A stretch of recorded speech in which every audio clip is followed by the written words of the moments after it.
1986년입니다. 한참 됐죠. 1월달 추울 때 28일에 미국에서 우주 왕복선이 발사됐습니다. 이름이 챌린저입니다. 근데 기억나시는 분들 계시겠지만 73초 만에 폭파해 버렸습니다. 10,000m 지상에서 그 황당한 장면을 그 중계를 보고 있는 많은 사람들이 봤고, 이후에 영화에서도 봤죠. 뉴스에서도 봤죠. 우주비행선에는 7명이 타고 있었습니다. 모두 사망했습니다. 미국에서는 아주 난리가 났습니다. 또 7명을 추모하는 그런 이야기들, 기사들이 쏟아져 나왔습니다. 모두가 주목받았지만 그 7명 중에 유독 주목받는 분이 한 명 있었습니다. 이름이 크리스타 맥콜리프라는 사람입니다. 여자 우주비행사인데 그는 원래 우주비행사로 준비된 사람이 아닙니다. 고등학교에서 사역 과목을 가르치는 선생님이었습니다. 근데 그 선발에 참여해서 우주비행사가 된 거죠. 두 아이의 엄마였습니다. 그리고 앞에서 말씀드렸지만 그는 우주비행에 대한 비전문가입니다. 그래서 이분에 대한 아주 화제성 기사들이 많았고 많은 인터뷰가 있었고 그리고 주목했던 거죠. 근데 그분이 우주로 발사되고 난 다음에 비행체와 함께 73초 만에 사라진 겁니다. 그리고 그에 대한 기사가 여러 가지 나왔는데 그 중에 하나가 유명한 사진이 있습니다. 여러분 설교안과 화면 보시면 나오는 사진인데요. 사진을 한번 잘 좀 보십시오. 이게 어떤 장면을 찍은 사진일까요? 가장 앞에 젊은 여성이 울음을 터뜨리고 있습니다. 아마도 딸이 아닐까? 그 뒤에 나이 든 여성이 손으로 얼굴을 가리고 울고 있는 듯합니다. 그리고 그 옆에 모자를 쓴 남자가 울고 있는 젊은 여성의 손을 붙잡고 옆에 있는 여성을 다독이는 것처럼 보이는 사진입니다. AP통신이라는 세계적으로 유명한 통신사에서 올린 사진이었고 이 장면 하나가 그날의 폭파 사고를 그대로 설명해 주는 거였기 때문에 더욱 주목받았습니다. 근데 여러분 반년 후에 AP통신은 정정 기사를 냈습니다. 이 사진은 폭발 직후에 찍은 사진이 아니라 폭발 직전에 찍은 사진입니다. 발사되고 73초 안에 찍은 사진이라는 거죠.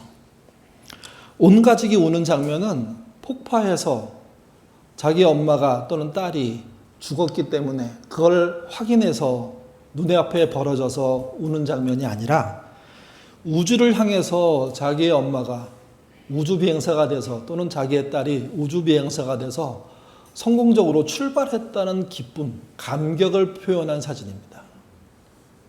그래서 한동안 이 사진이 아주 이슈가 됐습니다. 이 사진 때문에 나오는 말들이 많이 생겼습니다. 새로운 말들이. 그 중에 하나가 사진의 표정만으로는 상황을 알 수 없다. 도대체 이 상황이 뭘 찍은 건지 정확한 설명이 없으면 사진은 해석해낼 수가 없다는 겁니다. 실제 그렇지 않습니까? 사진의 내용과 전해진 내용이 다른 경우들이 꽤 있습니다.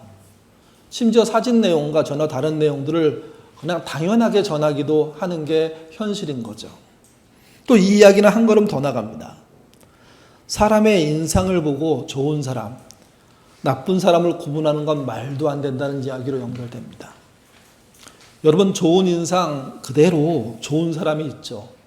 근데 좋은 인상에 사기꾼도 있는 거 아십니까? 어떤 분은 그러더라고요. 사기꾼은 다 인상이 좋다고. 그래서 인상이 너무 좋으면 일단 조심하라고. 이건 교회에서는 써서는 안 되는 말 같아요. 교회 다니는 권사님, 집사님 전부 인상이 좋으시잖아요. 그 인상 좋은 대로 성품도 삶도 좋으셔야 됩니다.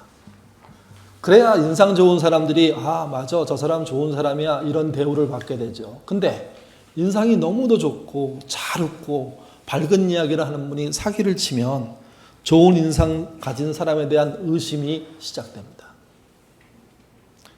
사진이든 인상이든 한 장면만 보고 알 수가 없다는 겁니다. 내용을 살펴봐야 되고 깊이 들여다봐야 한다는 거죠. 그렇다면 여러분, 교회의 인상은 어떻게 정해집니까? 실제 조사한 조사들에 의하면 교회의 인상을 좌우하는 1번이 목사의 설교였습니다. 두 번째가 건물이었고요. 그리고 세 번째가 교단이었습니다. 하나님께 예배드리는 것보다, 성경의 내용보다 목사의 설교가 가장 교회를 보여주는 인상이 된다는 겁니다. 그래서 심지어 이제 목사의 설교가 아니라 목사로 모양이 꽂히기 시작하는 거죠. 그래서 여러분, 유튜브나 교회 주보나 교회 홈페이지에 들어가 보면 교회 대문에 항상 목사의 사진과 목사의 설교하는 장면들, 또 설교하는 내용이 메인에 있는 것을 보실 겁니다. 나쁘진 않지만 바람직하지는 않다는 겁니다. 그걸 통해서 분명 하나님을 보일 수 있겠지만, 그러나 그게 인상이 되면 그게 옳을까 하는 의문이 드는 거죠. 그래서 등장하는 말이 설교적 교회입니다. 교회의 인상이 설교에 의해서 좌지우지되는 것은 교회의 본질에서 아주 먼 사건입니다. 그래서는 안 되는 겁니다. 물론 대놓고 설교적 교회를 하겠다는 교회는 없습니다. 우리 목사님 설교 좋아, 이렇게 표현한, 재미있어, 좋을 시간이 없어, 1분마다 한 번씩 웃겨, 하여튼 여러 가지 이야기를 하면서 설교로 교회의 이미지를 밀고 나가는 거죠. 근데 이것은 사실 목사 중심의 교회에서 벌어지는 일들입니다. 또 건물이 인상인 교회는 건물에 공을 들입니다. 시중에 수십억, 아니 수백억의 빚이 있는 교회들이 한둘이 아닙니다. 결국 빚을 감당하지 못해가지고 신천지나 하나님의 교회에 팔아버린 경우도 너무 많죠.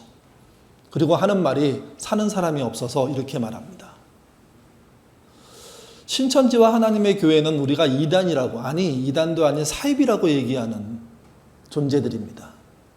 그들에게 하나님의 성전이라고 호소해서 지은 그 건물을 좀 더 많이 준다는 이유 때문에 팔아버린다면 그게 과연 옳은 건지 생각해 볼 필요가 있습니다. 근데 요즘 꽤 규모 있는 교회들이 그쪽으로 넘어가고 있습니다. 다른 쪽에서 구입하지 않으려고, 다른 교회들이 구입하지 않으려고 해서 넘어간다면 이해되는 면도 있겠지만, 근데 그것 자체도 교회의 인상면에서는 매우 심각한 겁니다. 교회의 인상을 목사의 설교로 또는 건물로 또는 교단으로 하는 것은 말이 안 됩니다. 교회의 인상은요, 예수 그리스도에 의해서 좌우돼야 됩니다. 그렇기 때문에 교회는 예수 그리스도를 드러내는 일에 매진해야 되고, 설교도 건물도 교단도 그렇지 못하다면 필요 없는 겁니다. 설교적인 교회, 그래서 위험합니다. 설교만 남는 교회가 되기 때문입니다. 성경은 책입니다. 이 책이라는 사실을 안 받아들이는 분들이 참 많습니다. 근데 어쨌든 책입니다. 성경이지만 책이고, 그래서 성서라고 부르는 분들도 계십니다. 구약 성경은 주전 1500년부터 400년까지, 주전 400년까지의 이야기들을 기록했는데, 신앙의 이야기들을 모두 39권으로 기록했습니다. 책마다 시대도 다르고요, 또 저자도 다릅니다. 물론 한 저자가 여러 권을 쓴 적이 있지만, 그럼에도 불구하고 다양한 저자가 다양한 시대에 이야기를 써놨습니다. 근데 그게 성경으로 묶인 겁니다. 이유는 딱 한 가지입니다. 그 내용 속에 하나님의 뜻이 담겨 있기 때문입니다. 특별히 구약 성경은 이제 오실 예수에 대한, 메시아에 대한, 하나님의 아들에 대한 메시지가 기록되어 있기 때문에 구약의 성경으로 채택이 된 거죠. 그렇다면 성경에는 어떤 하나님의 뜻이 있을까요? 어떤 내용이 담겨져 있을까요? 이 내용에 대한 설명은요, 설교적인 교회로서는 설명할 수 없습니다. 오늘 본문은 예수님이 구약 성경에 기록되어 있는 그 내용을 매우 간략하게 설명하는 내용입니다. 이 장면은 부활하신 예수님으로부터 시작됩니다. 우리가 읽은 본문 바로 앞에 엠마오로 가는 두 제자가 등장하거든요. 그 제자를 만나서 감동 감화시키신 예수님께서는 11제자를 찾아가십니다. 그리고 그들을 만납니다. 아마도 엠마오로 가는 두 제자는 12제자 중에 12중에 속하지는 않은 것 같습니다. 그들이 와서 11 제자에게 설명합니다. 자신들이 부활하신 예수님을 만났다고. 근데 우리가 방금 읽었지만 그 이야기를 들은 11 제자는요, 반응이 이상합니다. 믿지 않습니다. 물론 믿는 자도 있고 흥분하는 자도 있고 설레는 자도 있었겠지만 그 안에는 말도 안 되는 소리 한다고는 이야기로 반응하는 사람들도 있었던 게 현실입니다. 이미 얘기했던 부활을 누군가 봤고 한 명이 본 게 아니라 2명이 봤고 또 그 전에 여인들이 봤고 그래서 그들은 여러 사람으로부터 예수 부활에 대한 이야기를 들었지만 믿지 않았다는 거죠. 그런데 그 주님이 자신들 앞에 나타납니다. 걸어 들어왔던 표현이 없습니다. 갑자기 그분이 등장하신 겁니다. 그리고 난 다음에 그들에게 평강이 있을지어다 하고 말씀하십니다. 제자들은 몹시 당황합니다. 당황하는 제자들에게 예수님이 말씀하시죠. 누가복음 24장 38절에서 39절입니다. 읽겠습니다. 예수께서 이르시되 어찌하여 두려워하며 어찌하여 마음에 의심이 일어나느냐. 내 손과 발을 보고 나인 줄을 알라. 만져보라. 영과 성도가 없으되 너희 보는 바와 같이 나는 있느니라. 예수는 허둥대고 즉각 환영하지 못하는 제자들이 아마 마음에 안 들었을 겁니다. 근데 또 일면으로 생각하면 그럴 수도 있겠다고 하는 마음이 생기기도 했을 겁니다. 어떻게 죽은 사람이 부활합니까? 근데 부활은 일어났습니다. 예수님은 못 믿는 제자들을 타박하지 않고 꾸짖지 않고 몰아내지 않고 증명해 주려고 하십니다. 그래서 손과 발에 못자국을 보여주십니다. 못에 긁힌 자국이 아니라 못에 뚫린 손과 발입니다. 제자들은 놀라기도 하고 기뻐하면서 점점점 부활을 믿어갑니다. 그리고 한마디 더 하십니다. 먹을 것이 있으면 달라고. 배가 고프셨기 때문에 달라는 이야기가 아닌 것 같습니다. 본인의 부활을 증명하는 방법 중에 하나가 무언가를 먹는 걸 보여주면 제자들도 충분히 이해할 수 있지 않을까 하는 생각에 그렇게 하신 것 같습니다. 그래서 제자 중에 한 명이 구운 생선 한 토막을 줍니다. 그것을 그들이 보는 앞에서 드십니다. 그래부터 성경은 오늘 본문도 그렇지만 다른 성경에 보면 그래도 제자들은 믿지 않았습니다. 납득하기 참 어려운 일이고 눈앞에 보더라도 믿기지 않는 일이고 속지 않아야 된다, 속을 수도 있다라는 경계가 품어진 사건이기 때문입니다. 예수님은 그 자신의 부활을 먹는 걸 통해서 보여주시고 난 다음에 자신이 온 목적을 밝히십니다. 이미 수차례 말씀하신 것을 다시 한번 축약해서 하시는 말씀인데요. 이게 예수님의 입장에서는 구약 성경의 핵심입니다. 많은 납비들은 다른 핵심을 얘기하지만 예수님은 이 핵심이 핵심이라고 말합니다. 같이 읽겠습니다. 44절에서 48절입니다. 읽겠습니다. 또 이르시되 내가 너희와 함께 있을 때에 너희에게 말한 바 곧 모세의 율법과 선지자의 글과 시편의 나를 이루어져라 하리라. 한 말이 이것이라 하시고 이에 그들의 마음을 열어 성경을 깨닫게 하시고 또 이르시되 이같이 그리스도가 고난을 받고 제3일에 죽은 자 가운데서 살아날 것과 또 그의 이름으로 죄사함을 받게 하는 회개가 예루살렘에서 시작하여 모든 족속에게 전파될 것이 기록되었으니 너희는 이 모든 일의 증인이라. 한마디로 하면 구약은 당신을 향한 말이라는 겁니다. 자신에 대한 기록이라는 겁니다. 모든 얘기가 그렇다는 얘기는 아닙니다. 그 얘기의 흐름 속에 있는 핵심들이 가리키는 방향이 예수에 대한 이야기고 그 예수에 대한 이야기를 주님은 2가지로 딱 잘라서 얘기했습니다. 첫 번째가 예수를 통한 성취가 일어났기 때문에 구약은 자신을 가리킨다는 겁니다. 46절과 47절이 보여주는 말입니다. 그리스도가 고난을 받고 제3일에 죽은 자 가운데서 살아날 것과 또 그의 이름으로 죄사함을 받게 하는 회개가 이루어질 거라는 거죠.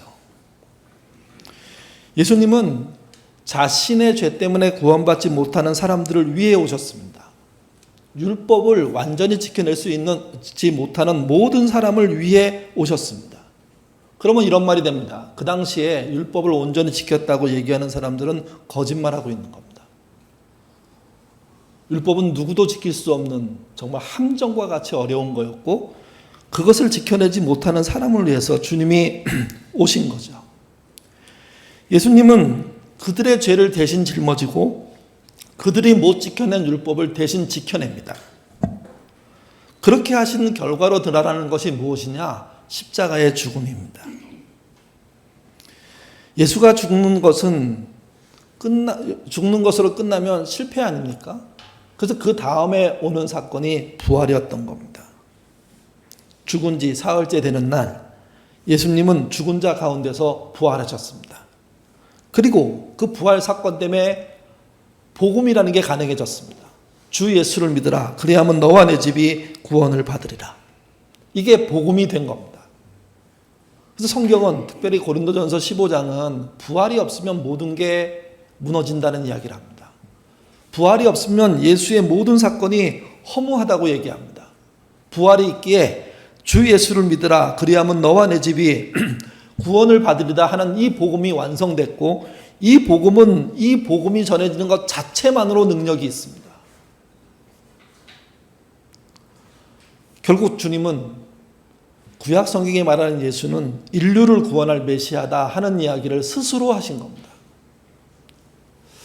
스스로 하는 이야기에 대해서 많이 신빙성이 떨어지잖아요. 근데 여러분 이건 그렇게 보시면 안 됩니다. 왜 그러냐면 성경을 그렇게 읽어낼 사람은 지상에 존재하지 않았기 때문에 하나님의 마음을 다 알고 그 뜻대로 그 사건들을 바라보고 그것을 모아서 알려줄 수 있는 분은 지상에 존재하지 않으니 그걸 유일하게 알고 계신 예수님이 말씀해 줄 수밖에 없었고 복음은 그렇게 시작이 됩니다. 두 번째는 선교에 대한 이야기입니다. 근데 이 선교를 항상 앞에 뭐가 붙냐면 하나님의가 붙습니다. 하나님의 선교라는 거죠. 47절 하반절에 이렇게 말합니다. 그의 이름으로 죄사함을 받게 하는 회개가 예루살렘에서 시작하여 모든 족속에게 전파될 것이다. 메시지는 전파를 선포로 번역했습니다. 전파든 선포든 정해져 있는 내용, 드러난 내용, 전해야 될 내용을 그대로 전달하는 행위를 말합니다. 선포에 사람의 화술은 의미 없습니다. 근데 물론 화술에 아주 뛰어난 사람이 선포의 내용을 전한다면 효과가 있겠죠. 근데 여러분 놓치지 마십시오. 그렇기 때문에 목사가 중요한 게 아닙니다. 설교자가 중요해지는 게 아닙니다. 목사의 화술과 수사, 예화, 그리고 본문을 해석하고 여러분의 삶으로 다가가도록 집요하게 치고 들어오는 말씀의 스피치의 능력이 복음을 복음되게 하는 게 아닙니다. 복음은 그 자체로 복음입니다. 그 복음이 전해지면 그게 단순하든 복잡하든 길든 짧든 상관없이 사람의 심령 골수를 찔러 쪼개는 능력이 드러납니다. 그 복음에는 성령이 함께 하시기 때문입니다. 그래서 어리숙한 자의 더듬거리는 말을 통해서도 복음은 전달되고요. 화려한 언변을 갖고 있는 설교자를 통해서도 복음은 전달됩니다. 어린아이의 예수 믿으세요 한마디가 사람을 바꾸기도 하지만 전철에서 말도 안 되게 협박하는 소리 속에서도 진짜 그게 복음이 전달되는 현장이라면 사람은요 순식간에 그 앞에 쩔쩔매게 되고 멈춰서게 되고 어찌할 바를 모르고 길을 잃어버리게 되고 그 길을 잃어버린 자를 붙잡는 능력이 그 말씀 속에 있을 수밖에 없습니다. 예수께서 하신 일이고 하나님이 완성한 일이고 그 일을 그대로 쫓아하는 선포와 전파가 있는 자리에서는 그 역사가 지금도 일어납니다. 그래서 화술의 능력이 있는 게 아니라 설교자의 능력에 의해서 뭔가 되는 게 아니라 복음의 능력이 자신의 능력을 드러내는 겁니다. 그 능력으로 예수 믿고 구원받는 사람들이 되는 겁니다. 여러분 그렇게 믿으십니까? 아니면 목사에게 설득당해서 믿으십니까? 목사의 설교적 그 교회를 쫓아가면서 목사가 하고자 하는 일에 동의하고 계시는 겁니까? 아니면 예수께서 말씀하신 그 말씀이 성령과 함께 여러분에게 전달돼서 여러분은 예기치 못한 말씀에 의한 표현이 좀 그렇지만 공격을 당하고 죄에 대한 채찍을 맞고 십자가에 대한 그 대속의 은혜를 알게 되면서 갑자기 나의 삶이 무너지고 갑자기 그분 앞에 나를 드리게 되는 그런 일들이 벌어지신 겁니다. 선포하는 모든 행동이 선교입니다. 하나님이 시작하셨고 성령이 지금도 하고 계시기 때문에 그렇습니다. 목사든 일반 성도이든 선교사든 상관없이 그 일에 동참하는 자는 그분의 역사에 동참하는 것이지 자기의 능력을 화려하게 펼치는 게 아닙니다. 화려할수록 초라해지는 게 복음입니다. 이 복음을 외국에 가서 전달하는 사람들의 행동을 선교라고 얘기합니다. 근데 여러분, 그것만 선교가 아닙니다. 신자가 일상에서 복음에 합당한 공평과 정의, 긍휼과 사랑으로 사는 것이 선교입니다. 그렇기 때문에 가 있는 선교사 말고 이 땅의 선교사도 우리에 의해서 채워지게 돼 있고, 그것을 알고 그 방향으로 지향하는 교회, 그게 선교적인 교회인 거죠. 선교사도 가지만 신자인 우리도 선교적인 복음을 전하게 되는 삶을 사는 게 것이고, 우리의 능력이 아니라 복음의 능력으로, 교회 건물의 외형이 아니라 복음의 능력으로 사람이 바뀌어나가는 경험들을 하고 거듭나는 경험들을 하는 게 교회인 겁니다. 따라서 여러분, 모든 설교적인 교회는 선교적인 교회로 개혁돼야 됩니다. 설교만 믿는 교인들은, 설교만 듣는 교인들은 선교하는 교인들로 거듭나셔야 됩니다. 선교적인 교회에서 말하는 가장 중요한 개념 중에 하나가 땅끝입니다. 땅끝이 어딜까요? 선교사에 의한 땅끝은 미전도 종족이 있는 곳입니다. 외국이 될 가능성이 높고 국내에도 사실은 복음이 안 들어간 골짜기가 있을 수도 있습니다. 만약 그곳을 향해서 복음을 들고 가는 사람이라면 그는 선교사, 파송받은 사람, 이런 의미를 가질 수가 있습니다. 신자의 땅끝은 어딜까요? 눈앞, 그리고 일상입니다. 신자로 부름받은 모든 사람들은 가족에게 보냄받은 선교사이고 마을과 직장에 보냄받은 선교사입니다. 직장을 다니든 사업을 하든 또는 자영업을 하든 상관없습니다. 내 눈앞에 벌어지는 모든 우리 땅의 일들이 땅끝의 일이고, 거기서 행동하는 일이 땅끝에서 선교하는 일과 동일합니다. 우리는 선교사들이 오지에 가서 그 고생을 하면서 복음을 전하는 현장을 보기도 하고 알기도 하고, 그래서 그들이 대단하다고 격려하고 마음에 미안함이 있게 되지만, 동시에 우리도 우리의 삶의 선교 현장에서 그 땅끝에서 그 복음을 전하는 자로 살지 않으면 안 된다는 위기의식도 가져야 되는 겁니다. 미전도 종족을 찾아가지 않아도 땅끝에는 미전도 종족이 살고 있습니다. 어저께 저녁에 옛날에 제가 처음 전도사 할 때 예수를 믿었고 나랑 함께 신앙생활 하던 그때 아이가 전화를 했습니다. 술을 잔뜩 먹고 취해가지고. 전에도 한번 몇 번 그랬는데, 목사님, 제가 목사님 좋아하는 거 아시죠? 계속 아시죠? 그래서 알아. 근데 되게 저한테는 좀 마음 아픈 얘기를 했는데, 제가 교회를 떠나서 천주교를 다녀요. 이렇게 얘기하는 거예요. 갑자기. 몰랐습니다. 그동안은 교회를 다니는 줄 알았는데. 제가 영세를 받으려고 해요. 교회 떠나고 천주교 가도 괜찮은 거죠? 왜 그랬는데 그랬더니 다른 얘기 안 하고 자기랑 같이 영세를 받는 사람이 10명 정도 되는데 그중에 대다수가 가나안 성도예요. 이렇게 얘기하는 거예요. 그리고 자기는 영세를 받아야 되는데 목사님 생각나서 전화했다고.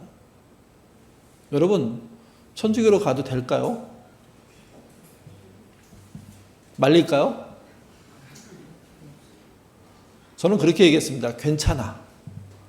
예수 안에서 떠나지 않았잖아.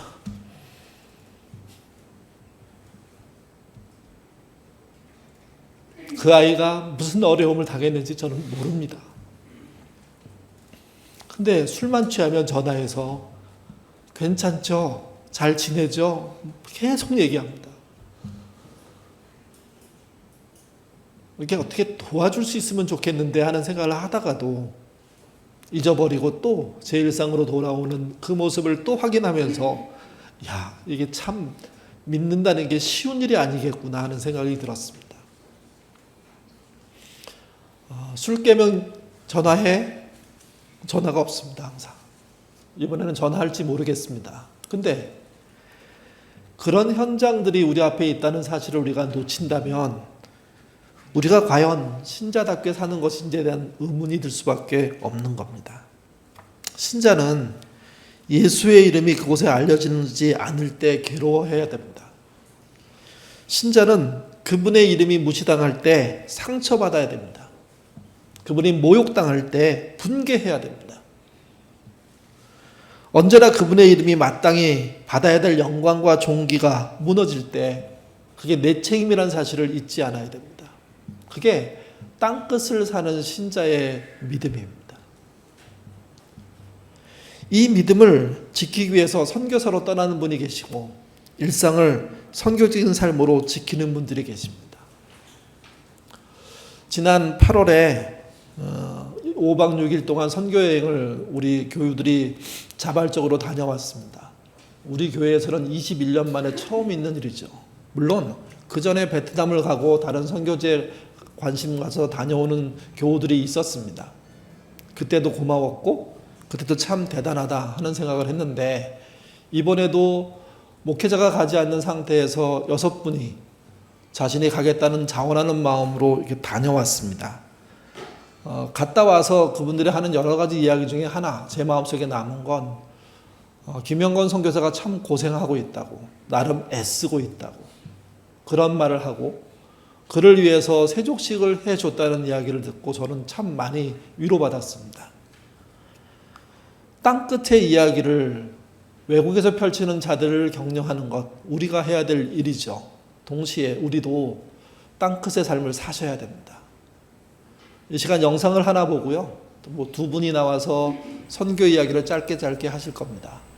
그들의 이야기를 한번 들어보겠습니다.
빛나는 왕의 왕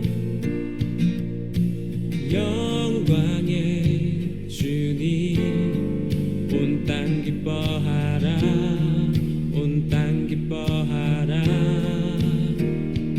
광채의 옷 입고 어두운 물리쳐 저 원수는 떠내 저 원수는 떠내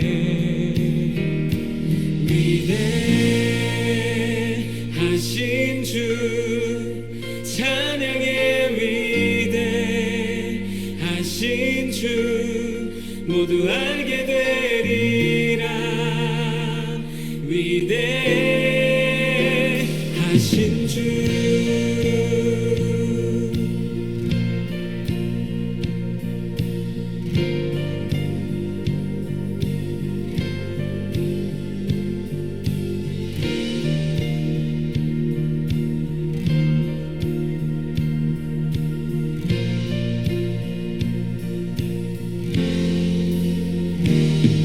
영원한 주의 주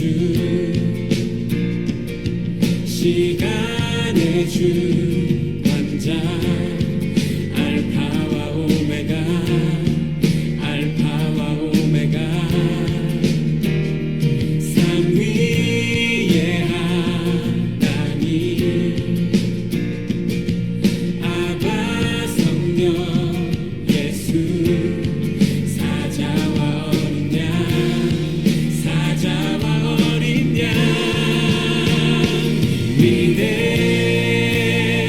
위대하신 주 찬양해 위대하신 주 모두 알게 되리라 위대하신 주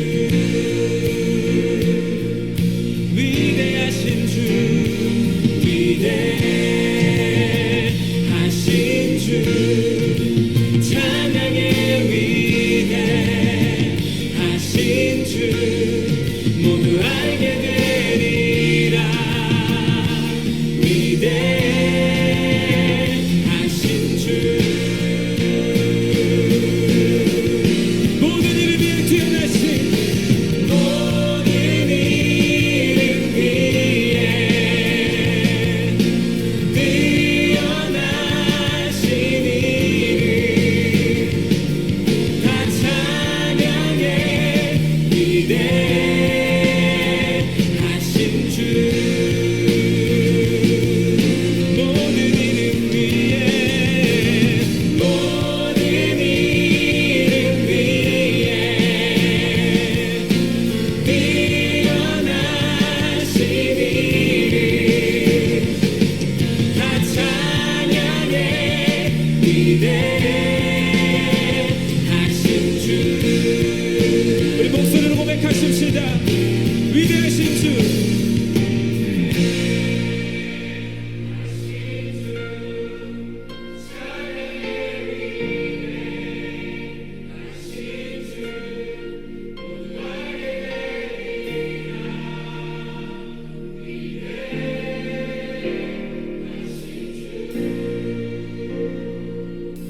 위대하신 주 위대하신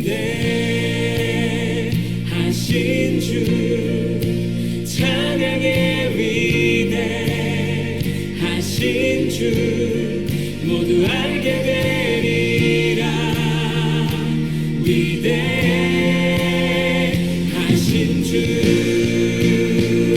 선포하십시다 모든 이름 위에 뛰어나신 모든 이름 위에 뛰어나신 이름 다 찬양해 위대하신 주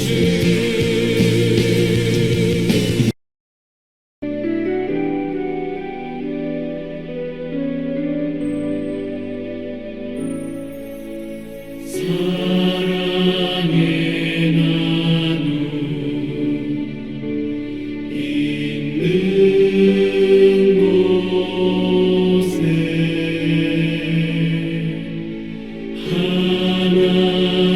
하나님께서 계시도다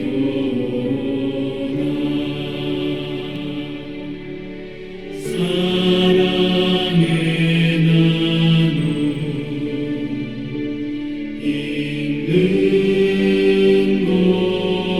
곳에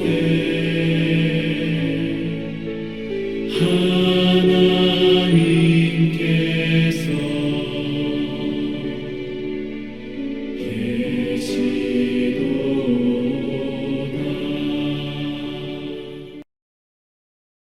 저희 잘 다녀올 수 있도록 많이 후원해 주시고 기도해 주셔서 정말 감사드리고요.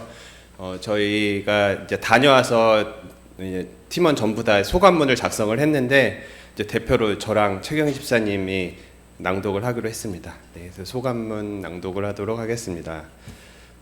8년 전 김영건, 김선영 선교사 가족을 인도네시아로 보낸 후 선교사역 팀장으로 그리고 팀원으로 계속 선교사역에 몸담고 있으면서 한 번은 직접 가서 봐야 한다는 생각을 가지고 있었다.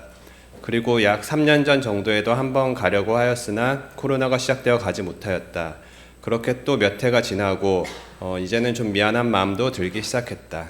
그리고 선교사역에서 올해 방문하자고 결정하였지만 못 가는 사람들이 생기면서 인원이 너무 적어서 또 다시 무산될 것 같은 분위기가 되었다. 하지만 또다시 이렇게 뒤로 물러나서는 안 될 것 같아서 아무도 못 가면 추배식 권사님하고 나랑 둘이서라도 갔다 올 테니 일단 추진하자고 하였다. 그리고 얼마 후 감사하게도 네 분이 추가로 같이 갈 수 있게 되었다. 잘 준비하지 않고 영적으로 무장하지 않은 채 단기 선교를 가면 그만큼 힘든 시간을 보내고 온다는 것을 경험으로 알고 있었기에 팀원들과 같이 매주 모여서 준비 모임을 하고 카톡방에서 매일 큐티 나눔을 하였다. 정 목사님께서 만들어주신 큐티 교재와 기도 제목이 참 좋았고 큰 도움이 되었다. 함께 식사도 하고 선물도 준비하고 출발 2일 전 옛꿈터에서 수화물 무게 때문에 짐을 싸고 풀고 반복하던 그 모든 시간들이 즐거웠고 좋은 추억이고 서로 간의 친밀함을 높여주던 시간이었다. 사실 여러 가지로 조심스러운 부분도 있었기 때문에 모든 여행 경비는 자비로 부담하고 현지인들에게 선물하는 비용만 최소한의 교회 재정 지원으로 하려고 하였다.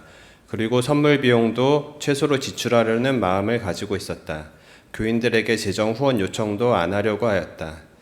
그런데 운영위에서 갑자기 교회 창립 기념주일 헌금 전액을 말랑 엘레오스 중고등학교 지붕보수를 위해 헌금하겠다고 하였고 어떻게 결정된 건지는 모르겠지만 목사님께서 주일 예배 때 현지 선물 비용을 헌금해달라고 광고를 하시고 너무 많은 분들이 넘치도록 헌금을 해주셔서 솔직히 많이 놀랐다. 팀원들 중에는 너무 감동해서 울컥하시는 분도 있었다. 많은 분들이 응원해 주신다는 것이 정말 큰 힘이 되었고 더 잘 준비해서 잘 다녀야겠다는 책임감도 많이 들었다. 준비 과정 중 손톱깎이 선물 세트를 준비하면서 팀원들 안에서 의견이 갈리고 열띤 토론이 있었다. 나를 비롯한 4명은 재정 부담이 크니 최소 비용으로 최소 인원에게만 선물하자는 의견이었고 2명은 좋은 품질의 것으로 우리가 방문하는 곳의 모든 아이들에게 줄 수 있게 180개를 준비하자는 의견이었다. 아이들에게 그렇게 선물할 때 마음이 너무 기쁘고 행복할 것 같다고 180명 모두에게 주고 싶다고 말씀하셨다.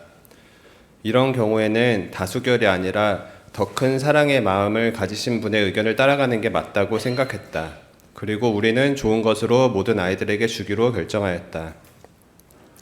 목사님께서도 설교 시간에 겸손하게 다녀야 한다고 여러 번 강조하셨고 팀원들끼리 모여서도 우리가 잘 사는 나라에서 온 돈 많은 사람처럼 행동해서는 안 된다고 정말 겸손하게 낮아져서 섬기고 와야 한다고 서로 이야기하고 다짐했다. 그리고 실제로 선교지에 가서도 모든 팀원들이 겸손하게 섬기고 주어진 시간 동안 최선을 다해 사랑하려는 모습을 볼 수 있었다. 서툰 인도네시아어로 인사하고 감사를 표현하고 선물을 주면서도 또한 먼버릇 같디 축복합니다 라고 말하면서 주고 단지 말하는 것뿐만 아니라 진심으로 기도하는 마음으로 주는 모습들을 볼 수 있었다. 진짜 우리 교회 권사님들 너무 멋지고 존경스럽고 감동이었다. 주일에 방문한 엘레오스 와길교회는 2018년에 오산 장로교회의 한 명의 권사님이 3천만 원을 후원하셔서 건축되게 되었다. 창원 한빛교회는 2006년 첫 단기 선교를 시작하게 된 것을 계기로 매년 이곳에 단기 선교를 오고 살렘 신학교 및 모로레조 교회 선교관 등을 너무 멋지게 건축한 모습을 보았다. 크고 돈 많은 교회에서 이 정도 할 수 있지 라고 생각할 수도 있지만 그래도 부러웠고 도전이 되었다. 한 교회가 한 선교지를 지속적으로 품고 섬기는 모습이 참 귀하다는 생각이 들었다. 찬란한 빛 유치원, 방문한 곳들 중에 개인적으로는 가장 기억에 남는 곳이다. 낙후된 지역 안쪽 깊숙한 곳에 있는 조그마한 유치원. 선교사님을 제외하고는 우리가 이곳에 처음 방문한 외국인이라고 한다. 선생님은 2명이었는데 그중 70세의 선생님은 우리가 방문한 것이 너무 감사한지 어느새 눈시울이 붉어지셨다. 선교사님이 기도 제목을 물어봤는데 기도 제목이 딱 하나였고 그것은 이 유치원이 계속 유지될 수 있었으면 좋겠다는 것이었다. 한 달에 50만 원 정도면 월세와 선생님 급여를 해결할 수 있고 17명의 아이들을 신앙으로 양육할 수 있는데 그것조차도 이들에게는 쉽지 않은가 보다. 그곳의 아이들은 너무나 맑고 사랑스러웠다. 그 맑은 아이들을 본 순간 더 이상 창피함은 없었다. 우리는 기억을 더듬어서 싹트네 찬양과 율동 연습을 했고 아이들 앞에서 재롱을 부렸다. 선교지에 물질적 후원을 하는 것에 대해서 밑빠진 독에 물붓기처럼 계속 물질 후원을 해주는 것은 그렇게 바람직하지 않다는 생각을 늘 하고 있었다.